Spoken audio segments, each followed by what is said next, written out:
विकास मंडळाच्या सर्व सभासदांना कळवण्यात येते की परिशिष्ट 1 मध्ये अध्यक्ष असलेले देवदास रामदास महाजन यांनी आपल्या ग्रामविकास मंडळाच्या नोटीस बोर्डवर 2025 ते 2028 मध्ये होणाऱ्या इलेक्शनच्या संदर्भात सभासदांची यादी प्रसिद्ध केलेली आहे।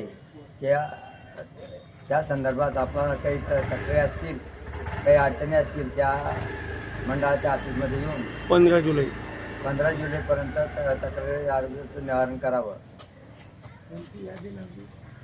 मतदार यादी सभासदांची ही विनंती सभासदांची यादी लावलेली आहे। तर ती काही तक्रार असेल तर आपण त्या संदर्भात लेखी ग्रामविकास मंडळाच्या ऑफिसमध्ये द्यावी ही विनंती।